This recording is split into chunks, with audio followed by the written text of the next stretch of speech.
Hello दोस्तों, ऐसी ही मज़ेदार वीडियो सुनने के लिए मेरी वीडियो को लाइक करें, शेयर करें और मेरे चैनल को सब्सक्राइब करें। दबे पाँव जब रोहित अनिका और बच्चों के कमरे के अंदर आया तो वो ये देखकर हैरान रह गया कि सुबह सुबह बच्चों से भी पहले अनिका जाग चुकी थी। रोहित इसलिए दबे पाँव कमरे के अंदर आया था क्योंकि वो अनिका को डिस्टर्ब नहीं करना चाहता था। रोहित चुपचाप आकर बच्चों को जगाना चाहता था क्योंकि रोहित जानता था कि कुछ ही देर में बच्चों के स्कूल जाने का टाइम होने वाला था। सुबह का वक्त था और अनिका की आंखें बड़ी बड़ी नजर आ रही थी। अक्सर जब अनिका सुबह जागा करती थी उसकी आंखों में काफ़ी नींद दिखाई देती थी, मगर इस वक्त जो अनिका रोहित के आंखों के सामने खड़ी थी, ना ही उसके चेहरे पर सुस्ती नजर आ रही थी और ना ही अनिका में वो आलस नजर आ रहा था जो पहले नजर आया करता था। रोहित अब मन ही मन ये सोचने लगा था कि आदास जाने के बाद क्या अनिका के शरीर की कमजोरी भी गायब हो गई थी और अनिका पहले के मुकाबले काफ़ी कम सोया करती थी। रोहित ने अनिका के अंदर बदलाव नोटिस किया था, मगर इस वक्त रोहित पूरी तरह से अनिका की बड़ी बड़ी कत्थई आंखों में खो गया था। अनिका की आंखों में काफ़ी बेचैनी नजर आ रही थी, मगर कम से कम अब रोहित को इस बात की तसल्ली थी कि रोहित को अब अनिका की आंखों में पहले की तरह अपने लिए डर नहीं नजर आ रहा था। धीरे धीरे अनिका के लिए रोहित का अनजानापन कम होने लगा था। हालांकि अभी भी अनिका रोहित के साथ पूरी तरह से कंफर्टेबल नहीं थी, मगर रोहित भी ये बात अच्छी तरह से जानता था कि जब रोहित को अनिका से पहली बार प्यार हुआ था, उसके बाद भी अनिका को पाने के लिए रोहित को कई महीनों का इंतज़ार करना पड़ा था। अनिका के प्यार में गुजारा हुआ हर पल रोहित को मंजूर था, क्योंकि रोहित उस वक्त भी ये बात अच्छी तरह से जानता था कि हर गुजरता पल रोहित और अनिका के बीच की दूरियां मिटा रहा था और रोहित उसी तरह आज भी अपने प्यार को पाने के लिए इंतज़ार करने के लिए तैयार था। रोहित धीरे धीरे अपने कदम अनिका की ओर आगे बढ़ाने लगा। अनिका की आंखों में बेचैनी बढ़ती जा रही थी और अनिका धीरे धीरे अपने कदम पीछे हटाने लगी। उसे पता नहीं चल रहा था कि वो रोहित को अपनी ओर आते हुए कैसे रोके। रोहित की नज़रों से प्यार देखकर अनिका को काफ़ी अनकंफर्टेबल महसूस होने लगा था। अनिका अपनी नज़रें चुराकर यहाँ वहाँ देखने लगी। अनिका ने जब बिस्तर पर देखा तो तीनों बच्चे गहरी नींद में सोए थे। रोहित धीरे धीरे अनिका के बिल्कुल करीब आ गया था और अनिका को दोनों कंधे से पकड़ लिया। रोहित के हाथ ने जैसे ही अनिका को छुआ, ऐसा लगा जैसे उसके शरीर में एक बिजली का करंट दौड़ गया। अनिका की आंखें फटी की फटी रह गई।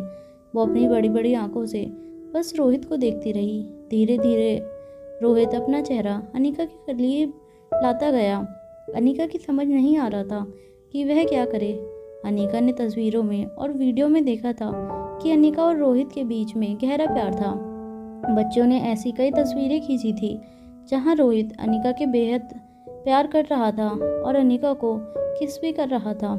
अनिका अब एक बात अच्छी तरह से जान चुकी थी कि जिस तरह अलेक्जेंडर, रिया और आर्यन उसके बच्चे थे, उस तरह उसके सामने खड़ा आदमी और कोई नहीं बल्कि उसका पति था, उसके बच्चों का बाप था।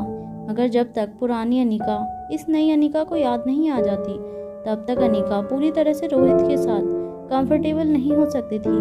तभी अचानक रोहित ने अपने होंठ अनिका के गाल पर रख दिए।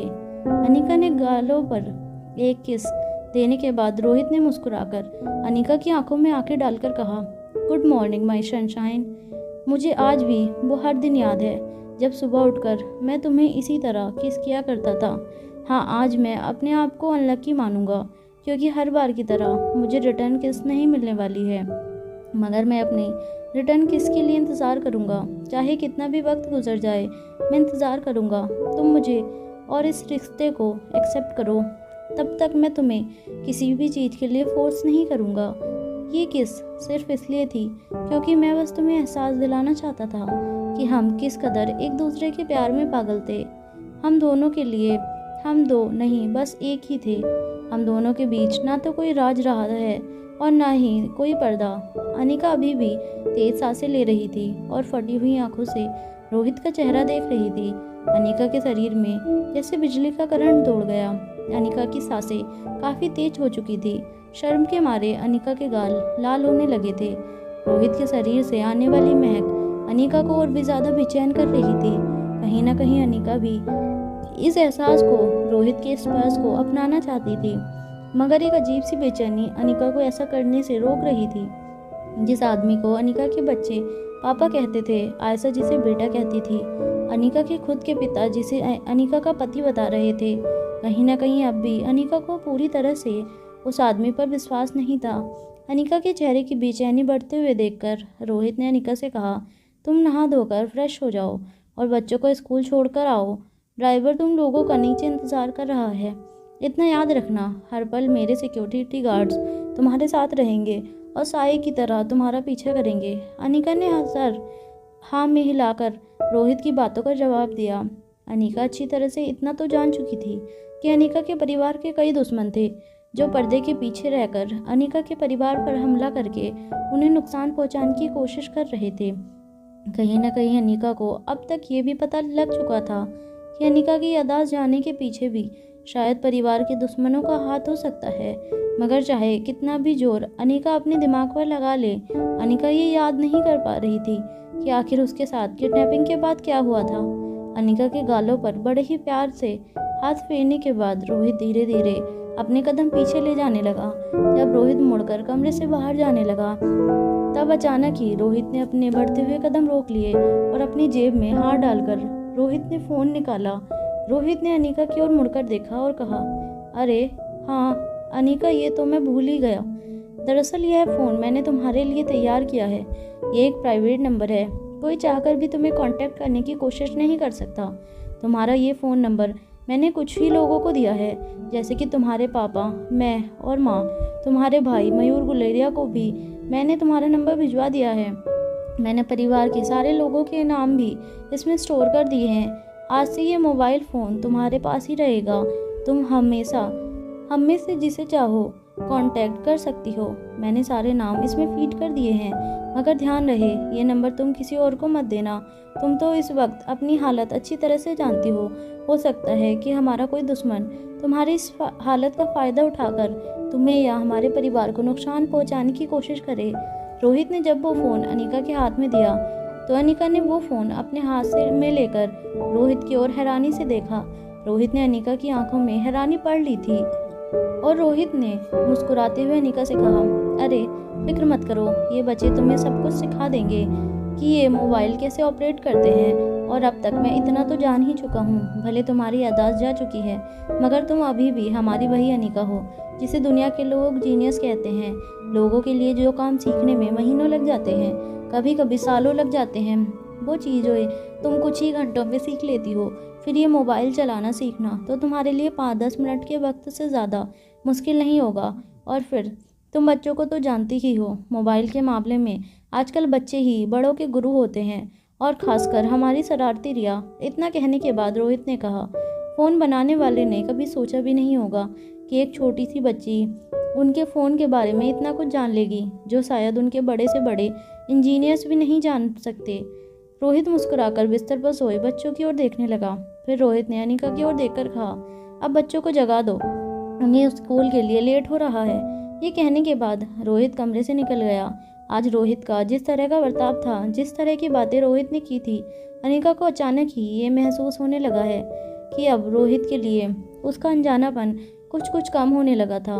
रोहित के होठों का स्पर्श जैसे ही अनिका के गालों पर नहीं बल्कि उसके दिल पर छप चुका था और अनिका की तेज हुई सांसें धीरे धीरे नॉर्मल होने लगी थी। अनिका के कमरे से बाहर निकलने के बाद जब रोहित ऑफिस जाने के लिए अपने कमरे में जाकर तैयारियां करने लगा, तब अचानक रोहित के कमरे पर कोई नॉक करने लगा। दरवाजे पर नॉक की आवाज़ सुनकर रोहित हैरान हो गया। रोहित ने अपनी घड़ी में जब वक्त देखा तो सुबह के 7:30 बजने वाले थे। इतने सालों में इतना सुबह सुबह रोहित के कमरे में कोई नहीं आया था। नौकरों को भी इजाज़त नहीं थी कि सुबह के वक्त रोहित को डिस्टर्ब किया जाए। रोहित जब हैरान होकर अपने कमरे की दरवाजे की ओर गया और एक झटके से रोहित ने अपने कमरे का दरवाज़ा खोला तो एक नौकर दरवाजे पर खड़ा अचानक चौंक गया। उसने अपने कदम पीछे हटा लिए। रोहित ने हैरानी से उस नौकर को देखा और पूछा, क्या हुआ, कोई अर्जेंट काम है? वो नौकर काफ़ी घबराया हुआ लग रहा था। उसे समझ नहीं आ रहा था कि वो रोहित का सामना कैसे करे। नौकर ने कांपती हुई और डरी हुई आवाज़ में रोहित से कहा, माफ़ कीजिएगा साहब, वो बड़ी मालकिन ने मुझे भेजा है। बड़ी मालकिन ने आपको याद किया है। रोहित ने फिर से अपनी घड़ी में वक्त देखा। रोहित की समझ में नहीं आ रहा था कितनी सुबह सुबह दादी माँ ने रोहित को क्यों याद किया था। रोहित ने हैरान होकर अपनी घड़ी में देखा और नौकर से कहा, जाओ मैं दादी माँ से मिलकर आता हूँ। रोहित की बात सुनते ही नौकर तेजी से रोहित के कमरे के सामने से चला गया। ऑफिस जाने की सारी तैयारियां पूरी करने के बाद रोहित अपने कमरे से बाहर निकला। लिविंग रूम में जब रोहित पहुंचा तब रोहित का ड्राइवर और रोहित के सिक्योरिटी गार्ड रोहित के आने का इंतजार कर रहे थे। रोहित के हाथ में बैग लेकर ड्राइवर दौड़कर लिविंग रूम के बाहर चला गया। रोहित ने घर की हेड सर्वेंट को अपने पास बुलाते हुए कहा, दादी माँ कहाँ हैं? क्या वो अपने कमरे में है? हेड सर्वेंट ने हाथ से इशारे से रोहित से कहा, नहीं, बड़ी मालकिन वहाँ गार्डन में आपका इंतज़ार कर रही हैं। बड़ी मालकिन के साथ साथ छोटी मालकिन यानी कि आपकी मम्मी जी भी वहीं पर है। रोहित जब गार्डन की ओर पहुंचा तो रोहित ने देखा कि आयशा काफ़ी परेशान नज़र आ रही थी और दादी माँ जो व्हील चेयर पर बैठी थी वो काफ़ी गुस्से में नज़र आ रही थी। दिन ब दिन दादी माँ के शरीर की कमजोरी बढ़ती जा रही थी, मगर उनका गुस्सा कम होने का नाम ही नहीं ले रहा था। दादी माँ की व्हील चेयर पकड़ी केयर टेकर लीला भी काफ़ी बेचैन नज़र आ रही थी।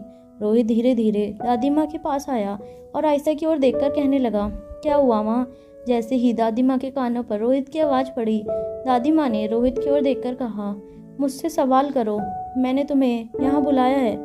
दादी माँ की आवाज़ में काफ़ी सख्ती थी और आवाज़ के साथ साथ दादी माँ की आंखों में भी सख्ती नज़र आ रही थी।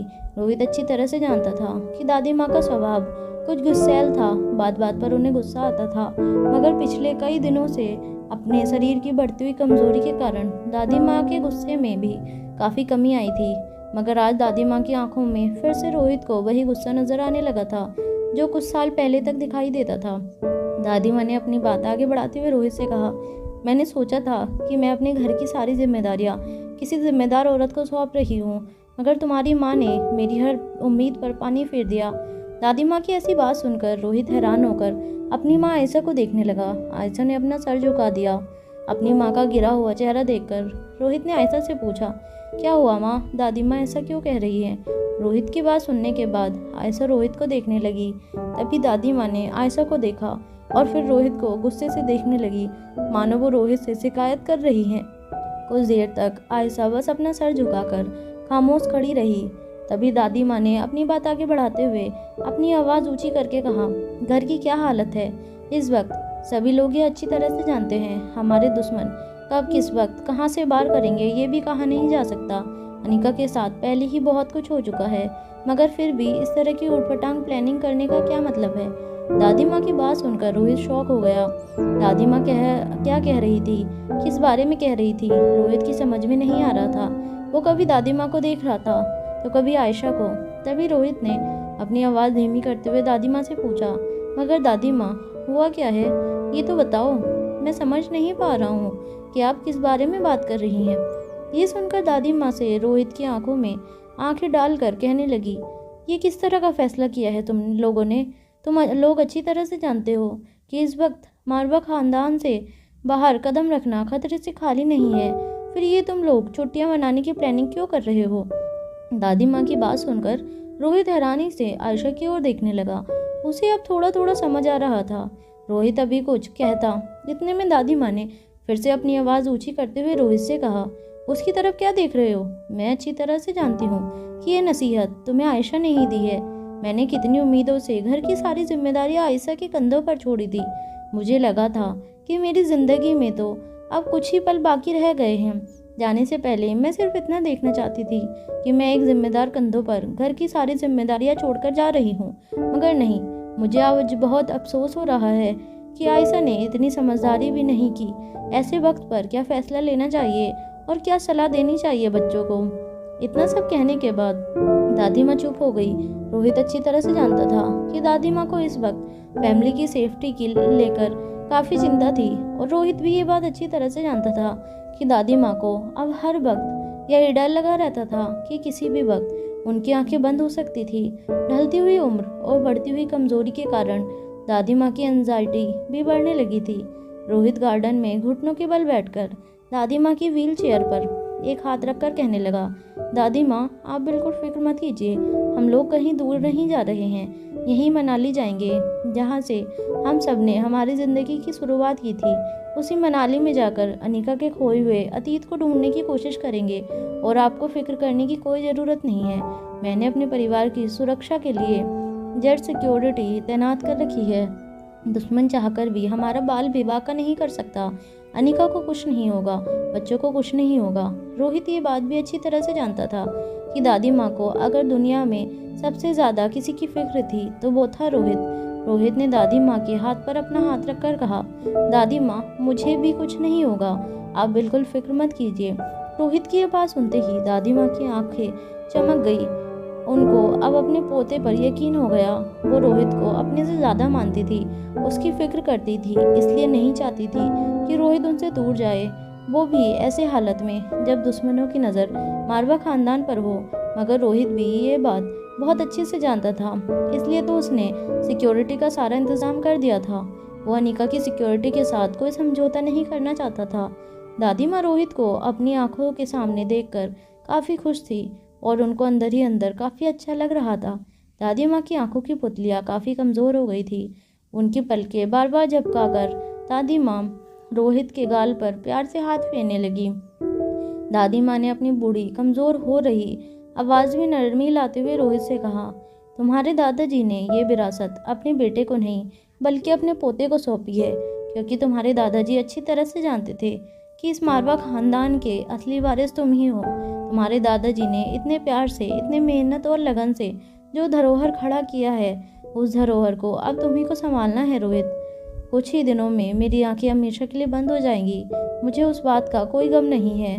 मैंने जो ज़िंदगी जी है वो शायद ही किसी की नसीब हो। इस लंबी सी ज़िंदगी में मैंने सब कुछ देख लिया, उतार चढ़ाव, गम, खुशी, शोहरत की ऊंचाइयाँ और पाताल से भी गहरी मायूसी। मगर इस सब के बीच हमेशा ही मेरा परिवार मेरे लिए मेरी ज़िंदगी की डोर बनकर खड़ा रहा।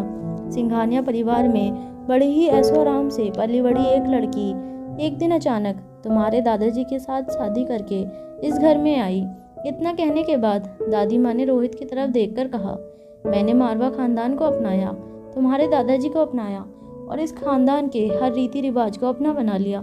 तुम्हारे दादाजी के साथ फेरे लेते वक्त मैंने इस बात की कसम खाई थी कि उनके परिवार की संस्कृति, उनके रीति रिवाजों को अपना बनाऊंगी। किसी भी हालत में उनके धरोहर को मैं आज नहीं पहुंचने दूंगी। मुझे मेरी वो कसम आज भी बिल्कुल उसी तरह से याद है जैसे वो कसम मैंने कल ही ली हो। तुम्हारे दादाजी के साथ शादी करने के बाद ऐसा लगता है जैसे पलक झपकते ही सारे महीने, सारे साल, सारे दशक बीत गए और आज तुम्हारे बच्चों के खिलखिलाते हुए चेहरे को देख रही हूँ। मगर आज भी बस इसी बात का डर लगा रहता है कि मेरे जाने के बाद क्या ये हंसी, ये खिलखिलाहट बनी रहेगी। इस खानदान को बहुत कुछ दिया है तुमने रोहित, बदले में इस परिवार ने तुमसे बहुत कुछ छीना भी है। बचपन में तुम्हारे मायूस कंधों पर जिम्मेदारियों का बोझ डालकर तुम्हारे दादाजी ने तुमसे तुम्हारा बचपन छीन लिया। जिम्मेदारियों के बोझ तले दबी एक माँ ने अपने आप को अपने बेटे से जुदा कर दिया। तुम्हारी माँ ने तो अपना फर्ज निभाया, मगर तुम बिन माँ के पले बड़े। जिस उम्र में तुम्हें माँ के प्यार की सबसे ज़्यादा ज़रूरत थी, उस उम्र में तुम अपनी ही सगी माँ की नफरत का सामना करते रहे। दादी माँ की ये बातें सुनकर के पास खड़ी आयशा की आंखों से आंसू बहने लगे।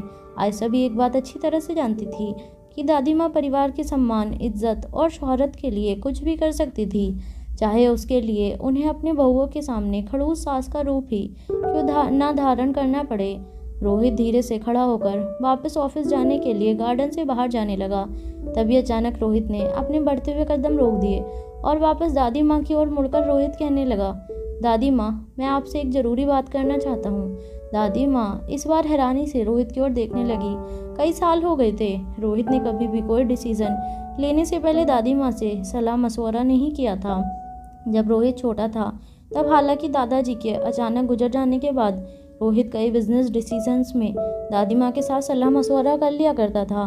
मगर अब कई साल बीत गए थे, रोहित अपने आप बखूबी कंपनी को चलाना सीख गया था और अब उसे दादी माँ की सलाह की कोई ज़रूरत नहीं थी। मगर आज अचानक रोहित ने ये बात कही तो दादी माँ एक पल के लिए चौंक गई। रोहित धीरे से दादी माँ के पास आया और फिर से दादी माँ के पास घुटनों के बल बैठकर कहने लगा, दादी माँ, दरअसल अनिका की हालत आप अच्छी तरह से जानते हैं। अनिका ने मुझसे एक फरमाइश की है। यह बात सुनकर आयशा भी बड़े ही ध्यान से रोहित की बात सुनने लगी। रोहित ने आयशा की ओर देखकर कहा, दरअसल अनिका चाहती है कि वो मनाली से वापस आने के बाद Guleria group of industries join करे। रोहित की ये बात सुनकर आयशा और दादी माँ दोनों हैरान होकर एक दूसरे को देखने लगे। आयशा ने अपने कदम रोहित की ओर आगे बढ़ाए और कहा, मगर रोहित, यह कैसे हो सकता है? अनिका की हालत तो इस वक्त रोहित भी अच्छी तरह से जानता था कि आयशा क्या कहना चाहती थी, मगर अनिका ने खुद ही रोहित से कहा था कि वो Guleria group of industries join करना चाहती थी और रोहित की समझ में नहीं आ रहा था कि वो अनिका की इस फरमाइश को कैसे नकार दे। रोहित धीरे धीरे अनिका का ट्रस्ट जीतना चाहता था, वो अनिका का भरोसा जीतना चाहता था। ऐसे में अगर रोहित ऐसा कोई भी कदम उठाता है जिससे अनिका नाराज हो जाए या अनिका के दिल को चोट लगे, तो रोहित अनिका का भरोसा खो सकता था और रोहित ऐसा रिस्क नहीं लेना चाहता था। दादी माँ कुछ देर बाद अपने मन ही मन में कुछ सोचकर कहने लगी, देखो रोहित, बात तो यह है कि अनिका इस वक्त इस लायक ही नहीं है कि बिजनेस संभाल सके, और दूसरी बात यह भी है कि Anika Guleria group of industries अगर ज्वाइन करती है तो सोचो जरा, समाज में हमारी कितनी बदनामी होगी। हमारे घर की बहू अगर उस कंपनी के साथ जाकर काम करेगी जो शायद इस वक्त हमारे सबसे बड़े प्रतिद्वंदी हैं, तो लोग क्या कहेंगे? दादी माँ की ये बात सुनकर रोहित को दादी माँ की ये बात चुभी थी। रोहित ने अपनी आवाज़ में इरिटेशन लाते हुए दादी माँ से कहा, दादी माँ, आप भी किस तरह की बातें कर रही हैं? अनिका अगर इस घर की बहू है तो गुलेरिया परिवार की बेटी भी तो है। आकाश के चले जाने के बाद अब अनिका के पापा के लिए बस एक ही सहारा है। आयशा भी रोहित की सिचुएशन अच्छी तरह से समझ पा रही थी। वो ये भी जानती थी कि आकाश की मौत के सदमे ने गुलेरिया ग्रुप ऑफ इंडस्ट्रीज के साथ साथ गुलेरिया परिवार को भी पूरी तरह से हिलाकर रख दिया था। आकाश गुलेरिया ग्रुप ऑफ इंडस्ट्रीज के साथ साथ गुलेरिया परिवार की नींव माना जाता था, और अब उस परिवार की नींव ढह चुकी थी। और अब परिवार की बेटी होने के नाते अनिका का भी फर्ज बनता था कि वो परिवार के मुश्किल समय में उनके साथ खड़ी रहे। मगर साथ ही साथ आयशा ये बात भी अच्छी तरह से जानती थी कि अनिका इस वक्त उस स्थिति में नहीं थी कि वो चाहकर भी अपने परिवार की मदद कर सके। दादी माँ और आयशा दोनों नहीं जानते थे कि रोहित की इस बात पर वो कैसे रिएक्ट करे।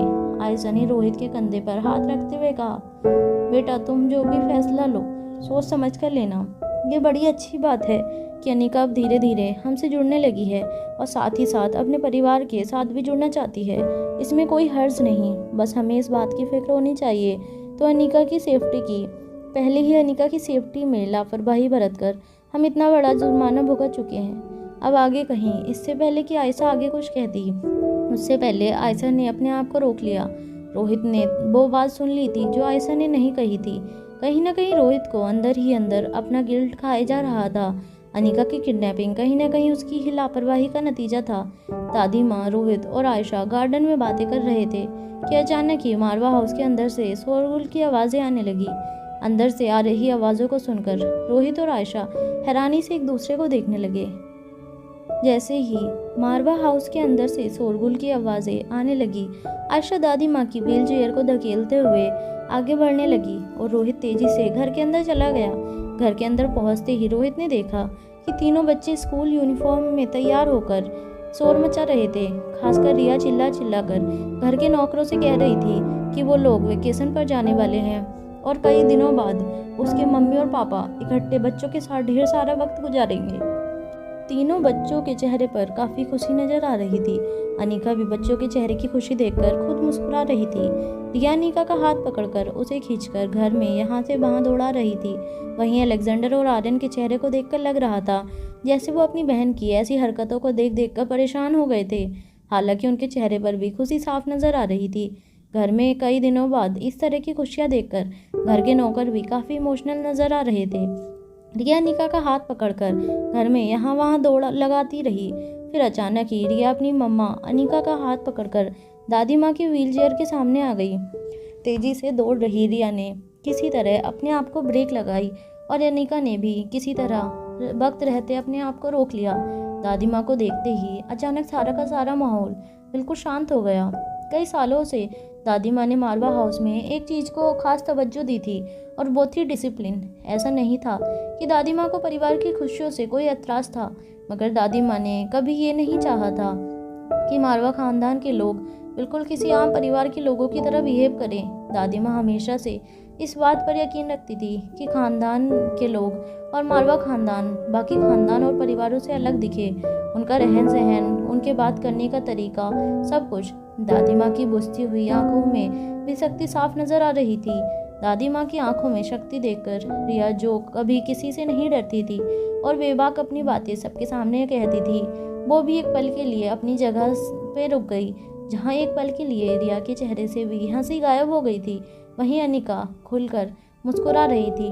दादी माँ की नजरें भी उसी पर गड़ी हुई थी। रिया ने मुस्कुराकर दादी माँ का एक हाथ पकड़ा और कहा, बड़ी दादी, क्या आप जानती हैं कि डैड मुझे, मम्मा और अलेक्जेंडर और आर्यन को लेकर बाहर जा रहे हैं। हम सब मनाली जा रहे हैं।